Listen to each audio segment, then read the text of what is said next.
I think certain behaviors that are being normalized by Ghanaian landlords should actually stop, because I don't understand why I will come and rent a space and then instead of giving me 4 bunch of keys, you give me 2. And I question you on why you are giving me 2 keys out of the 4, and you are making it known to me that, oh, fear, and that is your rule. You give me 2 keys and then the other 2 you keep it in case my key now, then you can use that to replace it. But the question is, I know that's a renty baby and then I'm moving out. Anything that I've damaged during my time, I'm supposed to replace it. It includes the lock. So why are you giving me 2 keys? This didn't sit well with me, okay? But I actually needed to move out of wherever I was urgently, so I decided to take the space. And there was one funny rhythm about the space, that we're like 17 tenants in the house and almost all of us are single, and I don't know why. All of us are single, and it's like just 3 boys, and most of the time 3 boys, nobody, and then one pamo will be, or one pamo will be. It got to a point where one of the guys made a statement to me saying he wants to be my friend, but because of the landlord he cannot be my friend, because they were warned when they came that none of them can befriend any of the girls on the compound. It didn't sit right with me. However, me, I don't do friendship. Talk less of even talking to people in my house, which I think is a bad idea one way or the other. This one time, I came back from work and then I was going. Then one of the girls stopped me and she was like, oh, please, I don't know your name, but I've come to realize that the landlord has been entering your room when you are absent.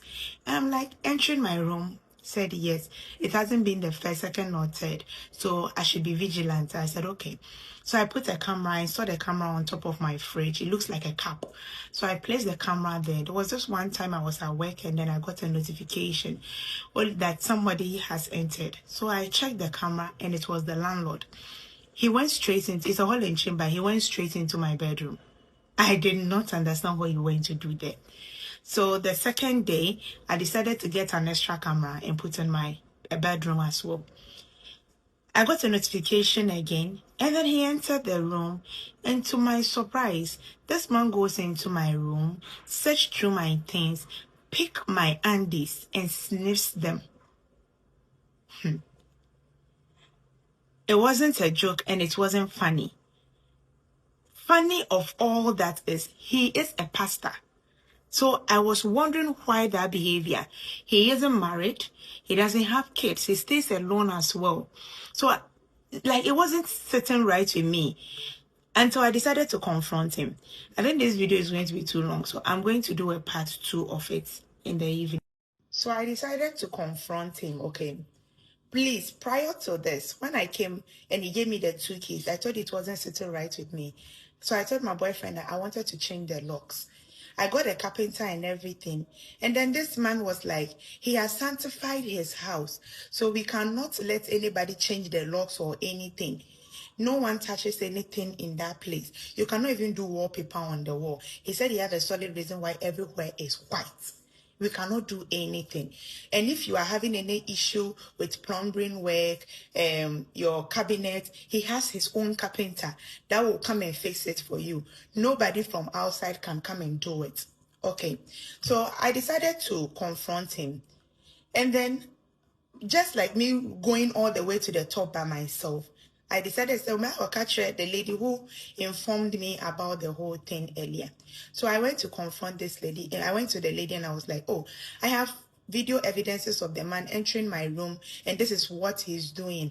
I showed her everything and the lady was like, hey, she too, she's having like a similar issue which is causing her relationship currently.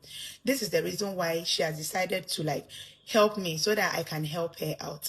So she was like, she wants to also gather enough evidence as well so that we can all go. There's another lady who has been sneaking into her room to also come and gist her about the whole incident, because the man says nobody can be friends. Apparently he would tarnish your image to everyone. When you are fresh, he will call a meeting without you in it, and then he's going to tell the people you were a witch, you are like this, you are like that. Yes. And he will try to find ways and means to prove it to them that actually you are a witch. And if you're a stubborn person like me, oh, you will be a queen mother.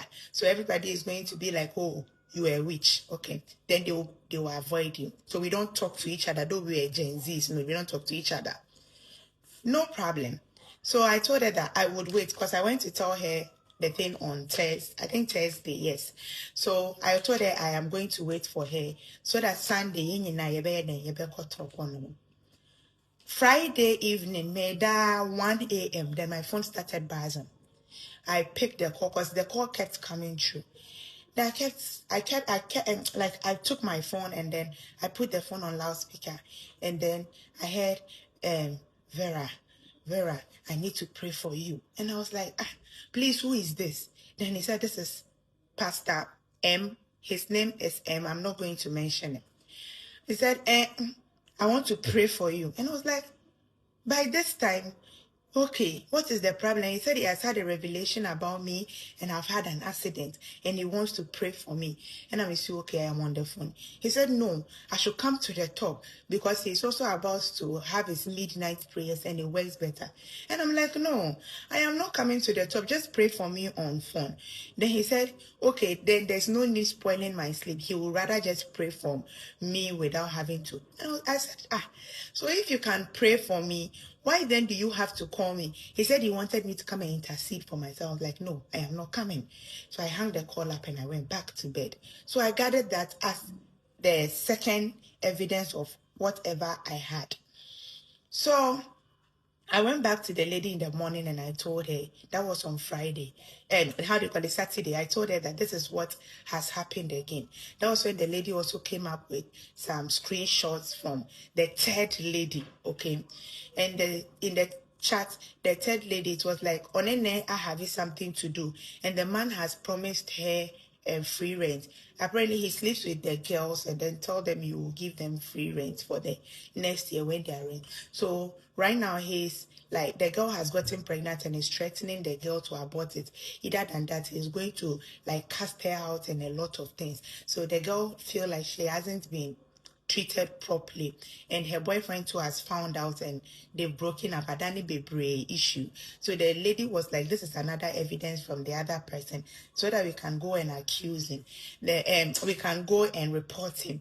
Then the third lady was like, okay, so she was in her room and then the man entered. So Otita gas sent early, and since we are girls, he's coming to double check on it. Now, Uncle will fix it, Amano. And I'm so really, and I'll say yes. So she like videoed it with her phone when she realized that it was the man that was entering.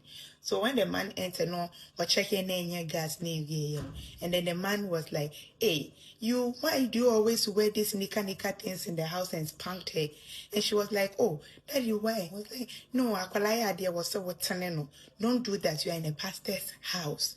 So she kept that, and then she gave me the video evidence of the man so that we can go and then confront him before we move to the police station. And I said, okay. Fast forward, Saturday anopa, I was in my room. I go to work on Saturdays too. But this particular Saturday, because we wanted to comfort them and I took an off, I was in the room. That's when I realized somebody is opening my door as early as 6 a.m. So I hid myself in the, the back of the door. That was when he opened and then he entered. I wanted him to enter. And so Remuno, and I may ye me TPA, and I'll say, hey, oh. And I was like, please, is there any reason why you are in my room? And he was like, he can hear the shower flowing. So he came to her, why don't I? And I was like, I'm in this room. How can my shower be flowing and like I am not going to put it off? He said the only reason why he has to come there is because we are girls. So if it's like this kind of things, he has to always check on us. And I said, BB to me. And I was like, I'm perfectly fine. He can go. My boyfriend called me and he made me know that, you know, your man has been doing something and I'm okay with it. And I was like, why? He said for some time now, he just randomly sent me photos and he's like, and this person came to visit your girl. And I'm like, really? He said yes. So I told him to forward all the photos to me. My brother came to visit me. He's at the top. When you enter the compound, he's the first person at the top. Before you take the runabout and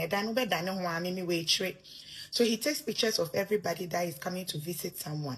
So he'll be monitoring. If you are heading to person A's place, then he keeps those evidences. And maybe if you realize you have a partner or your boyfriend comes over, and he has also made it known that nobody can come and stay with you, not even for a week. Like you cannot have people in your room, not even for a week. The maximum people he has set in the room is 2 girls. That is it. So I was like, okay, his reason is the place is white. The whole compound is white. The walls are white. He doesn't want kids. Was when he called a meeting and he was like, I don't know whether he wanted to cover up for me catching him in entering my room. And it was like, some of us are not keeping our rooms the way we are supposed to keep it. He has been to some 3 or 4 people's room and it's like he doesn't like it. So in that context, every month he's going to come into our room twice to double check if the walls and everything, his locks, everything are intact. So everybody was protesting. That was when I got pissed and I was like, are you trying to cover up for coming into my room?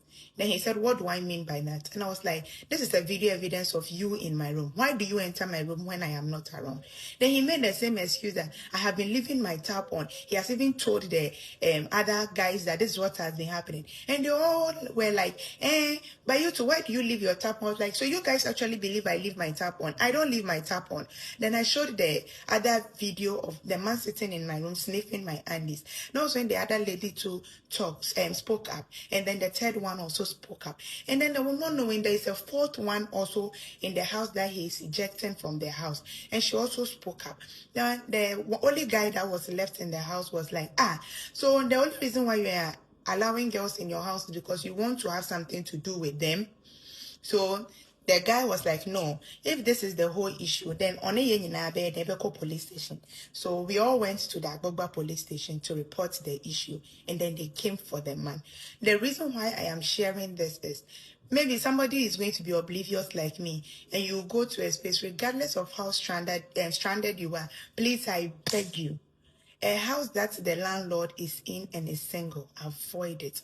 Because if not for God, or if not that I was smart enough to find my way around, I don't know what would happen to me. Because the third girl, for instance, who was quiet, he has even been abusing her, or whenever the lady threatens to speak up and those kind of things. And he is a pastor. I beg you people, be safe out there. Thank you.